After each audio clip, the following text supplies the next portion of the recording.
This lesson we're going to be looking at what I call surprise endings. This is a very effective, quite advanced form of phrasing. Now an example of a surprise ending would be something like this. You're just rounding off a melodic phrase to the nearest chord note. Let's take something like this. And the phrase obviously ends there. Now, to the listener, you throw in one extra note when they're least expecting it. In this case, it'll be that note. Now, let's hear it in context with the phrase.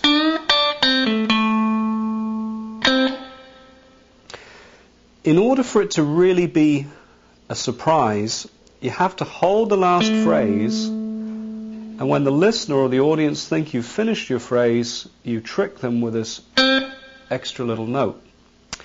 Now, what's so good about that, you may be wondering? Well, what it does is it really helps round your phrases off.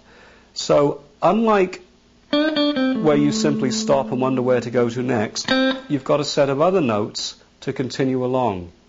And once again, the audience is taken along with you on your solo as you tell a little musical story. Now, we're going to take a look at several surprise endings in the mid-range. Starting with this chord note, let's say you end here. Remember to give it time. Here's one you can do. 5th fret, 3rd string. And notice I shut the note down quite quickly. I don't let it ring. It just doesn't sound, so good.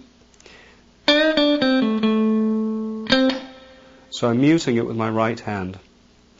Now, if we end here, this is the end of our phrase. Let's do one. 2-note pattern. There's our end.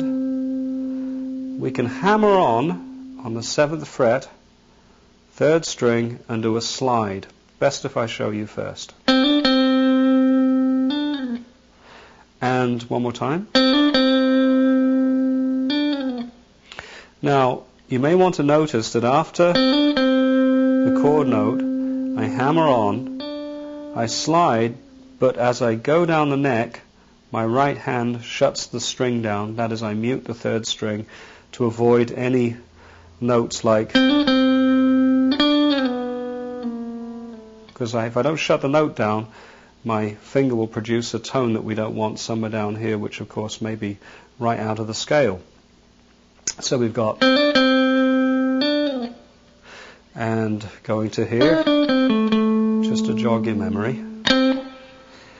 Then we've got another note we can end on from this one. So once again, I'll just pick out, for easiness, that same 2-note pattern, resolving onto that chord note as our phrase. Instead of a slide, I'm going to do a bend that gets shut off quickly. That's a very effective one. It's used quite a bit by blues players. I get to the top of the bend and I mute it out right away. Notice if I don't, it loses its impact. Now, supposing I end on the bend and I want a surprise out of that, I could drop the bend down and pull off. Let's do it up to speed. Again, I shut the last note off. This is a rather difficult move. So I bend, rotate downwards, separate my fingers, pull off, and mute. Again. And in context with the full phrase, 3-note pattern, bend, and the surprise, and shuts down like that. Now there's another one you can do. This note, of course, we familiarly associate with a passing note, but you can use this effectively. Remember the vertical vibrato we did earlier on? Supposing you want to end on that note, and even if it's a passing note, you can end on a passing note for a while as long as you don't stay there too long. Now, since we're going to do a surprise, we'll do... and we'll drop back to there. So we've got vibrato, pull off. And to really sound interesting, we can do 2 surprise endings in a row. Here I'll do a hammer-on, vertical vibrato, pull off, I'll pick that note again, wait, and then I'll do my slide. Let's listen to that one. And again, pull off, reiterate the note by picking it, and then just when you think everything's finished, there's your surprise.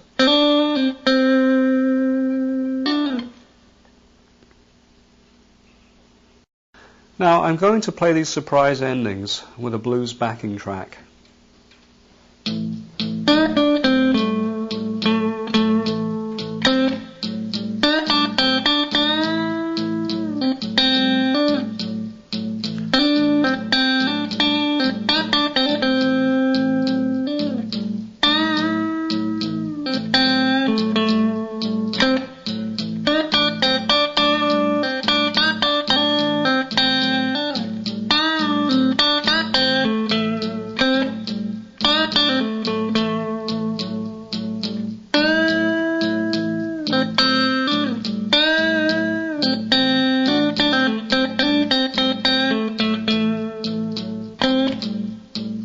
Now moving down to our other pentatonic position, which involves the middle finger on the 14th fret of the 3rd string, which is right here. I have my little cluster of notes, my bend, my little optional note on the 1st string. It's just to remind you of the position. We're not really going to be using that note. And we can use surprise endings here as well. So there's our again, and then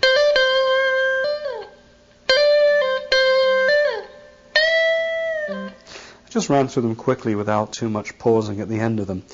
But if you listen, we can do this with some backing going on.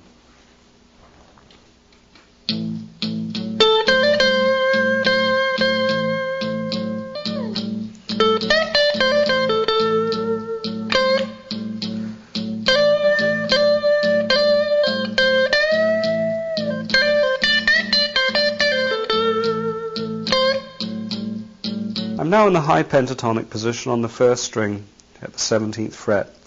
Now, once again, if you're playing some of these melodic phrases,